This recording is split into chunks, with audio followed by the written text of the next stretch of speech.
جی اصل میں جی دیکھیں، عمران خان جو ہے وہ ایک شخصیت کا نام نہیں ہے. کائنڈلی آپ ذہن میں رکھیے گا، عمران خان ہماری تاریخ کا ایک مائل سٹون ہے.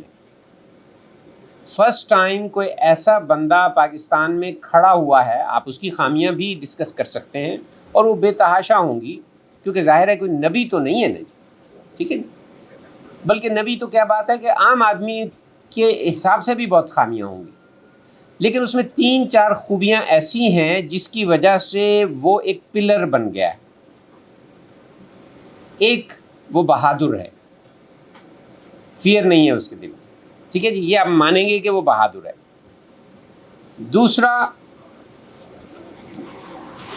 جو کچھ اس کے پاس ہے وہ اس نے قوم کو دے دیا ہے.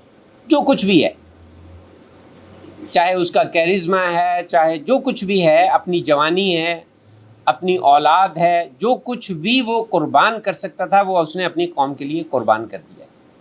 تیسرا، فائنینشلی وہ خود کرپٹ نہیں ہے.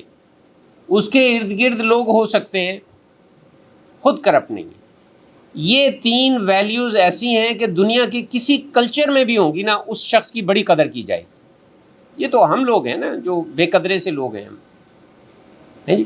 ورنہ یہ 3 خوبیاں کسی بھی شخص میں ہوں، کسی بھی کلچر میں ہوں، تاریخ کے کسی بھی حصے میں ہوں، اس کی قدر کی جائے گی. تو ان 3 خوبیوں کی وجہ سے ان کو پتہ نہیں چل رہا کہ اب اس کے ساتھ کریں کیا، سمجھ نہیں آ رہی. تو یقیناً کال اس نے دے دی ہے. دیکھیں، عمران خان کبھی بھی اپنے لیے کال نہیں دے گا. اس نے کہا جی اپنی آزادی کے لیے کھڑے ہو، تو اپنی آزادی کے لیے کال تو وہ دے چکا ہے، اب ہماری طرف سے دے گا. تو میرا خیال یہ کہ اس وقت تو کال آن ہے.